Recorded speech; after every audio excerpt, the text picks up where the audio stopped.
साथ संगत जी, प्रेम से कहना धन निरंकार जी। एक नई साखी के साथ स्वागत है आप सभी का आपके ही अपने चैनल पर। आज की साखी का विषय है शुभ और अशुभ कर्म का फल अवश्य भोगना पड़ता है। चलिए सुनते हैं आज की ये साखी। साथ संगत जी, एक दिन महाराज धृतराष्ट्र ने वेद व्यास जी से पूछा, भगवान बड़ा आश्चर्य है कि मेरे 100 पुत्र मेरे सामने मारे गए।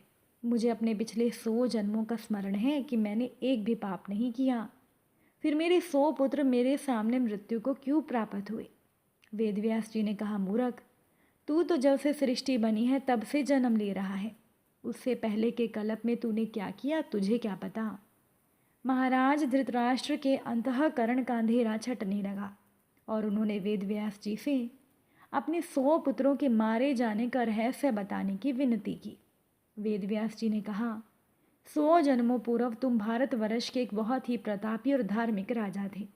एक बार मानसरोवर के हंसों के एक दल ने अपने परिवार के साथ रामेश्वरम जाते समय तुम्हारे बगीचे में बसेरा किया। उनमें से एक हंस की हंसनी गर्भवती थी और प्रसव का समय भी नजदीक था। उस हंसनी के पति हंस ने तुम्हारे पास आकर विनती की, राजन, मैं अपनी पत्नी को तुम्हारे बाग में छोड़े जा रहा हूँ। राजा होने के नाते उसकी रक्षा का भार तुम्हारा है। ऐसा कहकर वह हंस रामेश्वरम चला गया। कुछ ही समय में उस हंसनी ने 100 बच्चों को जन्म दिया। तुमने उन्हें चुगने के लिए मोती दिए।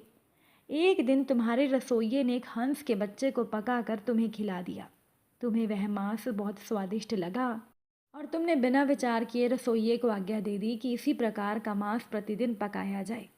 तुम जीव के इतने अधीन हो गए थे कि तुमने रसोइये से ये भी नहीं पूछा कि ये किसका मांस है और कहाँ से उसको प्राप्त हुआ है। तुम स्वाद के मोह में इतने अंधे हो गए कि रोज उसी मांस की इच्छा करने लगे। इस प्रकार उस शरणागत हंसिनी के मोती चुगने वाले 100 के 100 बच्चों को तुम अकेले खा गए। अब वह हंसिनी अकेली रह गई। हंस रामेश्वरम की यात्रा से जब वापस लौटा तो उसने हंसनी से नवजात बच्चों के बारे में पूछा। हंसनी ने उसे अपने बच्चों की मृत्यु के बारे में बताया तो हंस ने आश्चर्यचकित होकर पूछा कि ये सब कैसे हुआ। हंसनी ने कहा, तुम राजा से ही पूछो। हंस ने राजा के पास जाकर कहा, तुमने मेरे 100 बच्चों का मांस खा लिया। राजा इस बात से अनजान था कि उसे किसका मांस परोसा जा रहा है। उसने रसोइये को बुलाकर पूछा तो रसोइये ने कहा, महाराज, यह तो आपकी ही आज्ञा थी कि यही मांस प्रतिदिन बनाया करो। राजा धर्मात्मा था, परंतु इस भयंकर पाप से राजा घबरा गया। हंस हंसनी ने राजा को श्राप देते हुए कहा, तूने अंधे होकर मेरे 100 बच्चों को मरवाया, तू भी अंधा हो जाएगा और तेरे सामने ही तेरे 100 पुत्र मृत्यु को प्राप्त हो जाएंगे। ऐसा कहकर हंस हंसनी ने प्राण त्याग दिए। वेद व्यास जी ने कहा, हंस के बच्चों का मांस खाने वाले तुम दोनों राजा रानी 100 जन्मों तक पति पत्नी नहीं बने। अब इस जन्म में तुम दोनों एक साथ राजा रानी बने हो तो यह घटना घटित हुई है और उस जन्म के कर्म का फल अब इस जन्म में तुम्हें भोगना पड़ा है, क्योंकि कर्म फल अटल है, इन्हें भोगे बिना छुटकारा नहीं मिलता है। हम अपने सुख दुख सौभाग्य दुर्भाग्य के लिए खुद ही जिम्मेदार हैं। इसके लिए विधाता या अन्य किसी को दोष नहीं दिया जा सकता है। साथ संगत जी, जो हम बोते हैं वही हमें कई गुना होकर वापस मिलता है। प्रकृति की इस व्यवस्था से सुख बांटने पर वह हमें कई गुना होकर वापस मिलता है और दूसरों को दुख देने पर वह भी कई गुना होकर हमारे पास आता है। जैसे बिना मांगे दुख मिलता है, वैसे ही बिना प्रयत्न के सुख भी मिलता है।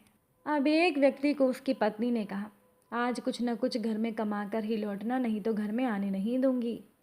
आदमी दिन भर इधर उधर भटकता रहा, लेकिन उसे कुछ काम नहीं मिला। निराश मन से अपने आप को कोसते हुए वो जा रहा था कि उसकी नज़र एक मरे हुए सांप पर पड़ी।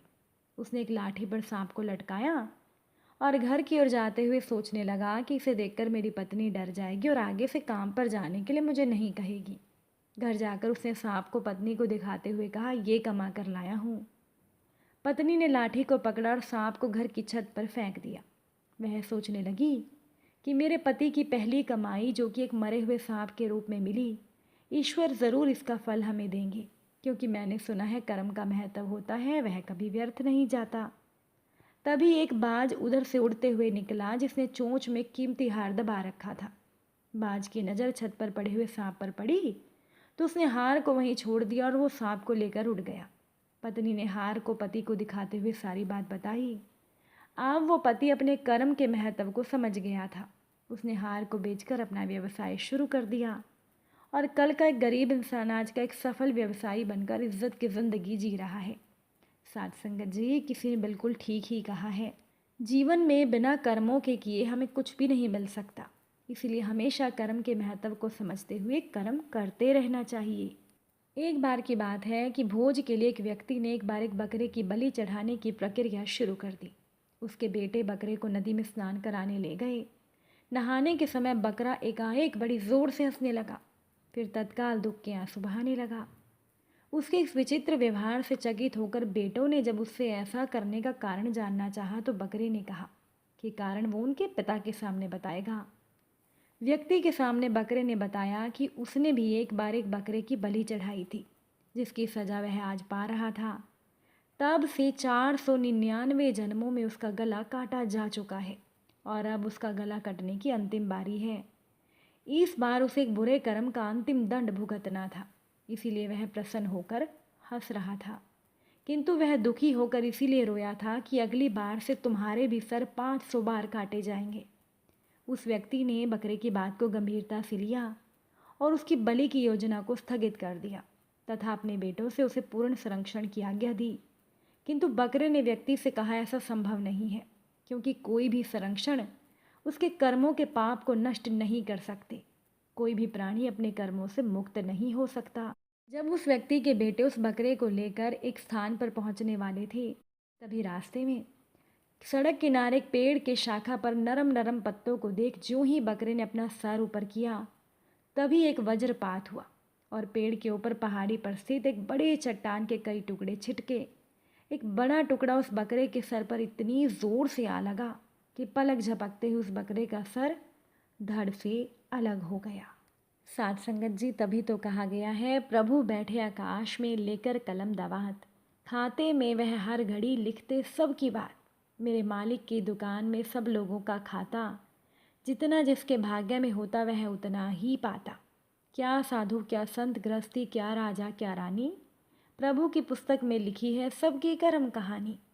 किसी को कौड़ी कम नहीं देता ना दमड़ी ज़्यादा, इसीलिए तो दुनिया में वह जगत सेठ कहलाता। करते हैं सभी फैसले प्रभु आसन पर डट के, उनके फैसले कभी न बदले लाख कोई सर पटके। समझदार तो चुप रहता है, मूर्ख शोर मचाता। अच्छी करनी करो चतुरजन, कर्म न करियो काला। धर्म करम मत भूलो रे भैया, समय गुजरता जाता। मेरे मालिक की दुकान में सब लोगों का खाता। साथ संगत जी, अगर आज की ये साखी आपको अच्छी लगी हो, इसे ज़्यादा से ज़्यादा शेयर ज़रूर कीजिएगा। आप सभी से फिर मुलाकात होगी नई साखी नए विचारों के साथ। साथ संगत जी, प्यार से कहना, धन निरंकार जी।